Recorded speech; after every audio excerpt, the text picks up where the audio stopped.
senior getting ready to leave our esteemed institution, I spend a lot of time thinking about this place. Because like many of you, I despise the Citadel. I hate this place. I hate waking up here. I hate following its rules. And I absolutely hate knowing that tomorrow I'm going to wake up here too. But as I get closer to that day that I finally just don't wake up here and I don't have to put on this costume anymore, I'm kind of reflecting on this place a lot. What kind of legacy is the class of 17 leaving me and all my peers? What kind of advice do I give to my mentees and those kids that I try to mentor and look after? Why does this place matter? And for every ounce of hate I have towards the Citadel, I have a pound of love for the Corps of Cadets. I absolutely adore the kids that I'm lucky enough to spend every single day with. My favorite speech of all time was a last man speech. You guys know what the last man stick speech is? So when a class from the Citadel graduates, the last person gets their diploma and they act like they're walking off stage, but then they come back and they take the podium and they speak for their class. And in one of those speeches, one of those last men said, "My only fear is knowing that one day I'm going to wake up no longer surrounded by my best friends, by the people I consider family." And to me, that's really kind of the only scary part about going out in the real world.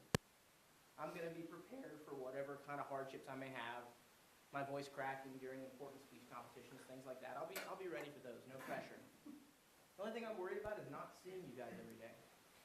Not being able to be there for friends when they have questions, and not having them there for me when I'm completely lost. And that's a little terrifying. And I think the reason that is so terrifying for me, the idea of not being around the people that I've really come to think of as my family, is because this place may actually not be that bad. Maybe this place does matter a little bit. Maybe there's a good reason behind the fact that we all wear the same dreary and bland uniform. The fact that we make ourselves all identical so that we're indistinguishable by no other factor other than our character. That we have all sorts of archaic rules and traditions so that we can share some level of commonality with everyone that's come before us. So that we know that if somebody had done it before us, no pressure, we'll be fine. We can do it too. And we know that we need to preserve those things for those that come after. I always see the alumni getting on Facebook and on the internet and coming on campus and just raising hell, fussing up a storm, being very angry and frustrated that the school isn't the way it was when they were here. And I kind of look at them and I think, why? Who cares? Why do you care? But then I also think about all the good things the Citadel's given me so far. The ability to deal with hardship. The promise of opportunity. The promise of a chance at success. And that's a huge thing. That's a great thing. And I realize that all of these alumni have also gotten that same thing. And they've also experienced this same promise of success, this same opportunity, or this promise of opportunity to achieve success. They've experienced this hardship and it's made them tough, thick-skinned, able to deal with whatever comes their way. When they graduated, their only fear was not being alongside their peers any further. And I realize that the reason they get so upset when this place changes, even the slightest bit, is because as much as they hate the Citadel, and as much as they hated the Citadel when they were here, they also love the Corps of Cadets. And they still love the people that were their family when they were here. And they want to see this place continue to produce that same caliber of person, that same family, that same bond that we all share right now. There's no question in anyone's mind that if you were asked to fly to the aid of one of your fellow cadets, you'd do it without a second thought. It's just ingrained in us. It's part of who we are. So that's why the alumni get all worked up. And I think it matters. I think it's a huge privilege and opportunity that we get a chance to be a part of that tradition. I mean, just think about it.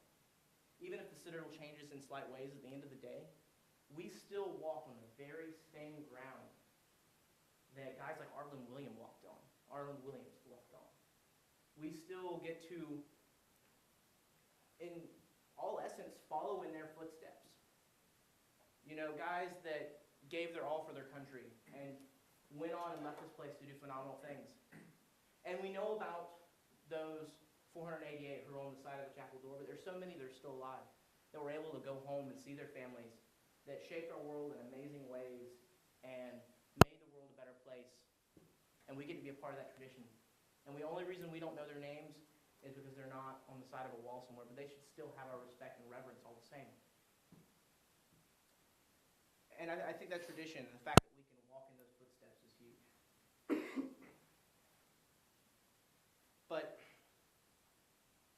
so, you know, I spent a lot of time trying to think of what I was going to say to you in this speech. But ultimately, the best thing I can say is no pressure. Because even if this place changes just a little bit, like it has in the past, because the Citadel that Arlen Williams went to and the Citadel that Ryan Rawl went to were vastly different citadels. No pressure. It's still going to be fine. It's still going to work out. Everything's going to be okay. And our school's still going to produce the core that we all love. And it's still going to be the place that we all hate. Thank you, Toastmaster.